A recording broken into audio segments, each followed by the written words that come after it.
అందరికీ నమస్కారం. ప్రస్తుతం మన స్టూడియోలో సుప్రసిద్ధ జ్యోతిష్య వాస్తు పండితులు బ్రహ్మశ్రీ డాక్టర్ నాయకంటి మల్లికార్జున శర్మ గారు ఉన్నారు. సో సెప్టెంబర్ మాసంలో ధనుసు రాశి వారి పరిస్థితి ఏ విధంగా ఉండబోతుందో గురుగారిని అడిగి తెలుసుకుందాం. నమస్కారం గురుగారు. నమస్కారం అండి. సెప్టెంబర్ మాసం ధనుసు రాశి వారి పరిస్థితి ఏ విధంగా ఉండబోతుంది, ఎలాంటి జాగ్రత్తలు తీసుకోవాలి గురుగారు? తప్పకుండా. ఓం శ్రీ గురుభ్యో నమః. ధనస్సు రాశి వాళ్ళ యొక్క ఫలితాలు చెప్పబోయే ముందు గ్రహాల యొక్క సంచారం ఏ విధంగా ఉంది, గ్రహగమన గతులు ఏ విధంగానో తెలుసుకుందాం. ముఖ్యంగా మీనరాశిలో శని వక్రగతిలో ఉండటం, రాహు కుంభరాశిలో ఉండటం, అలానే మిథునంలో గురువు యొక్క సంచారం, కుజుడు కన్యారాశిలో తులారాశిలో ప్రథమార్థంలో ద్వితీయార్థంలో సంచారం చేయటం, అలానే శుక్రుడు ప్రథమార్థంలో ద్వితీయార్థంలో కర్కాటక సింహరాశిలో సంచారం చేయటం, ప్రథమార్థం ద్వితీయార్థంలో రవి బుధులు సింహ కన్యారాశుల్లో సంచారం చేయడం జరుగుతుంది. ఇది గ్రహస్థితి. ఇది గోచారరీత్యా చెప్పబడే ఫలితాలు అంటారు. అయితే ఈ ధనుస్సు రాశి వాళ్ళకి ఏ విధంగా ఉండబోతుంది? ఫస్ట్ పాయింట్ ఏమిటంటే, ధనుస్సు రాశి వాళ్ళకి రాశ్యాధిపతి చతుర్థాధిపతి గురువు సప్తమ స్థానంలో ఉండటం చాలా మంచిది. గురువు వల్ల వివాహ ప్రయత్నాలు సఫలీకృతం కావటం, అనుకూలం కావటం, వాళ్ళకు అనుకున్న కోరికలన్నీ కూడా నెరవేరే అవకాశాలు ఎక్కువ ఉంటాయి. ఫైనాన్షియల్ పొజిషన్ మెరుగుపడుతుంది, అంటే గతం కంటే కూడా ఇప్పుడు మెరుగుపడుతుంది. కారణం ఏమిటి అని అంటే, శుక్రగ్రహం కూడా ప్రథమార్థంలో అష్టమ స్థానంలో ఉండటం మంచిది. అంటే 1, 2, 4, 5, 8, 9, 11 స్థానంలో శుక్రుడు మంచివాడు. శుక్రుడు టోటల్గా బాగున్నాడు, లగ్జరీ లైఫ్ని ఇస్తాడు వీళ్ళకి. అంటే ధనుస్సు రాశి వాళ్ళకి ఏంటంటే, షష్టమాధిపతి లాభాధిపతి అయిన శుక్రుడు అష్టమ నవమాల్లో ఉండటం వల్ల లగ్జరీ లైఫ్ని ఇవ్వటం, సుసంపన్నమైన కుటుంబం నుంచి మంచి అబ్బాయి కానీ, సుసంపన్నమైన కుటుంబం నుంచి మంచి అమ్మాయి కానీ రావటం ఒకటి జరుగుతుంది. అంటే శుభ కార్యక్రమాల నిర్వహణ, శుభ కార్యక్రమాల్లో పాల్గొనటం, అలానే బంగారు ఆభరణాలు కొనుగోలు చేసే అవకాశాలు ఎక్కువ ఉంటాయి. వివాహ ప్రయత్నాలు సఫలీకృతం కావటం, గతకాలం నుంచి ఎదురు చూస్తున్న విషయాలు ఏదైతే వివాహానికి సంబంధించిన విషయాలంటే అవన్నీ కూడా సక్సెస్ అవుతాయి. సో శుక్రుడు బాగున్నాడు ఇక్కడ. మరి గురువు ఎలా ఉన్నాడు? రాశ్యాధిపతి అయిన గురువు, చతుర్థాధిపతి అయిన గురువు సప్తమంలో ఉండటం అనేది విశేషంగా ఉంటుంది. అంటే ఆర్థిక పరంగా ఉండే సంబంధాలు మెరుగుపడితే ఆర్థిక పరంగా బాగుంటుంది. అలానే ఫైనాన్షియల్ పొజిషన్ బాగా డెవలప్మెంట్ అయ్యే అవకాశం ఉంటాయి. వృత్తి ఉద్యోగ రంగాల్లో విశేషమైన కృషి చేసే అవకాశాలు ఎక్కువ ఉంటాయి. అంటే వ్యాపార రంగంలో కూడా చాలా చాలా బాగుంటుంది అని అర్థం.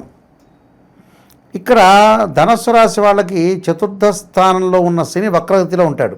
అంటే ద్వితీయాధిపతి తృతీయాధిపతి అయిన శని చతుర్థంలో ఉండి వక్రస్థానంలో ఉండటం వల్ల అన్నదమ్ముల మధ్యలో సఖ్యత బాగా పెరగటం ఒకటి, దానితో పాటు ధనం అనేది బాగా కలిసి వచ్చే అవకాశం ఉంది. ఉద్యోగంలో కూడా ఎక్కువగా డబ్బులు సంపాదించే అవకాశాలు ఉంటాయి. 2-3 వ్యాపారాలు పెట్టే అవకాశాలు ఉంటాయి. ఒక ఉద్యోగం చేస్తూ ఒక వ్యాపారం చేస్తూ, ఒక ఉద్యోగం చేస్తూ ఒక వ్యాపారం చేస్తూ చేసే అవకాశాలు ఎక్కువ ఉంటాయి. కాబట్టి ఆర్థిక సమస్యలు తీరిపోయే అవకాశాలు ఎక్కువ ఉంటాయి. ఆర్థిక పరంగా అప్పులు కూడా తీర్చుకునే సమయం వీళ్ళకి. ఏదైతే బ్యాంక్ లోన్ కానీ వడ్డీలకు ఇంట్రెస్ట్ తెచ్చిన విషయాలు అవన్నీ కూడా తీర్చే అవకాశాలు ఎక్కువ ఉంటాయి. కాబట్టి ఈ శనిగ్రహం బాగుంది, గురుగ్రహం బాగుంది, శుక్రగ్రహం బాగుంది. మిగతావేంటి? తృతీయంలో రాహు విదేశాన్ని ఇస్తాడు, విదేశాలకు వెళ్తూ ఉంటాడు. అలానే మంచి విశ్వవిద్యాలయంలో సీట్ రావటం, కంపెనీ త్రూ కూడా విదేశాలకు వెళ్ళే అవకాశాలు ఎక్కువ ఉంటాయి. విదేశాల్లో ఉద్యోగాలే కాదు, క్యాపిటల్ అమౌంట్ పెట్టి బిజినెస్ కూడా డెవలప్మెంట్ చేసే అవకాశాలు ఎక్కువ ఉంటాయి. రాహు యొక్క ప్రభావం అంటే రాహు బాగున్నాడు ఈ రాశి వారికి. రాహు, శని, గురువు, శుక్రుడు బాగున్నాడు. అంటే ఈ గ్రహాలు ఎక్కువ శాతం బాగున్నాయని చెప్పుకోవచ్చు. అలానే ద్వితీయార్థంలో ప్రథమార్థం అంటే ఏంటంటే 15వ తారీఖు లోపల ఈ ప్రథమార్థంలో కుజుడు బాల వీళ్ళకి. పంచమాధిపతి లాభాధిపతి అయిన కుజుడు దశమంలో ఉండటం వల్ల వృత్తిపరంగా అనుకూలంగా ఉంటాయి, కానీ అన్ని విషయాలు తోటి కొలీగ్స్ చెప్పకూడదు. వాహనాల మీద వెళ్ళేటప్పుడు ప్రమాదాలు జరగకుండా చూసుకోవాలి. మళ్ళీ ద్వితీయార్థంలో కుజుడు మంచివాడే, లాభస్థానంలో ఉంటాడు. ఈ లాభస్థానంలో ఉండటం వల్ల భూమికి సంబంధించిన పంచాయతీలు కానీ, మనకి పొలాలకు సంబంధించిన విషయాలు కానీ, పొలం పక్కన పొలం ఇంకో పొలం ఉంటే కూడా గొడవలు జరిగే సందర్భాలు ఉంటాయి కదా రైతులకి. ఇలాంటివన్నీ కూడా సమసిపోయే అవకాశం ఎక్కువ ఉంటుంది. ఏదో ఒక పరిష్కార మార్గ దిశలో ఉంటారు. అంటే మేస్త్రీలకు కానీ, సిమెంట్ కలిపే వాళ్ళకు కానీ, ఇటుక వ్యాపారం కానీ, ఇసుక వ్యాపారం చేస్తున్న వాళ్ళు కానీ, కెమికల్ కంపెనీస్ కానీ, ల్యాబొరేటరీస్ కానీ, డయాగ్నోస్టిక్స్ కానీ, వీళ్ళందరికీ కూడా అనుకూలంగా ఉంటుంది. అలానే శుక్రగ్రహ ప్రభావం వల్ల కూడా కాస్మెటిక్స్ అమ్ముతున్న వాళ్ళు, హెల్త్ గ్లో ఇలాంటివన్నీ ఉంటాయి కదా, వాళ్ళకు కూడా మంచి వ్యాపారం జరిగే అవకాశం, మంచి బిజినెస్ జరిగే అవకాశం ఎక్కువ ఉంటుంది. సో శుక్రుడు మంచివాడే. కేతువు విషయానికి వద్దాం. కేతువు భాగ్యస్థానంలో ఉండటం వల్ల ఏదో రకమైన చిన్న చిన్న చికాకులు కలిగే అవకాశం ఎక్కువ ఉంటుంది. ఆ చికాకులను తప్పించుకోవాలి, భగవంతుడి యొక్క ఆరాధన చేసుకుని ముందుకెళ్ళటం అనేది మంచిది. అంటే కేతు యొక్క ప్రభావం కూడా అలానే ఉంది. ఆ రవి బుధుల యొక్క ప్రభావం, దాని భాగ్య దశమాల్లో ఉంటాడు రవి బుధులు. ఇక రవి బుధుల యొక్క ప్రభావం వల్ల ఏ విధంగా ఉండబోతుంది అని అంటే, రవి బుధులు కన్యారాశిలో ఉంటే దాన్ని బుధాదిత్య యోగం అంటారు. బుధాదిత్య యోగం అనేది అనుకూలంగా ఉంటుంది. వాళ్ళకు అనుకున్న పనిని సక్సెస్ కావటం, ఏ పని అయితే మనం చేస్తాం ఆ పనిలో ఉత్సాహంగా ఉండటం, ఉత్సాహభరితంగా ఉండే అవకాశం ఉంటుంది. ఖచ్చితంగా ఆ ఏం సాధించాలంటే ఖచ్చితంగా ఆ ఏం సాధించాలని లక్ష్యంతో ఉండేవాళ్ళే ధనుస్సు రాశి వాళ్ళు. ఖచ్చితమైన నిర్ణయాలు తీసుకోవటం, ఎవరికి లొంగకపోవటం, ఏదైతే పని చేయాలో ఆ పని జీవితంలో సక్సెస్ చేయాలి, మన ఆటంకాలు లేకుండా ముందుకు వెళ్ళాలని ఆలోచన చేస్తారు. వైవాహిక జీవితం కూడా అనుకూలంగా ఉండే అవకాశం ఉంది. కొన్ని రెమెడీస్ చేసుకొని మనం ముందుకు వెళ్ళాలి.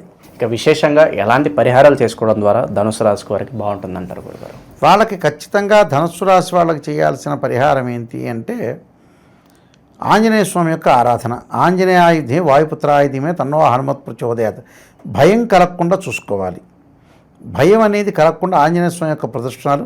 రాహుకాలంలో దీపం పెట్టాలి. రాహుకాలంలో దీపం పెడితే కూడా చాలా మంచిది.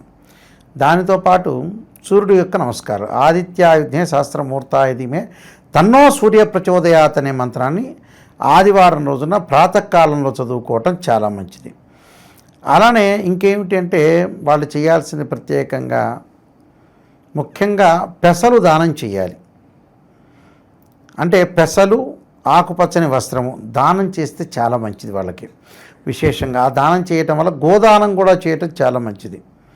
అంటే గోవులో 3,000,000 దేవతలందరూ ఉంటారంటారు. అందులో గోదానం చేయటం వల్ల కూడా వాళ్ళకి ఏదైతే ఆలస్యం జరుగుతుందో, పనులలో ఆటంకాలు జరుగుతాయో అవన్నీ కూడా పోయే అవకాశాలన్నీ ఖచ్చితంగా ఉంటాయి. ఇవన్నీ కూడా చేసుకోవాలి. ఇవన్నీ కూడా చేసుకుంటేనే మంచి జరిగే అవకాశాలు ఎక్కువ ఉంటాయి. గోదానం అంటే ఏంటంటే ప్రత్యక్ష గోదానం అని కాదు.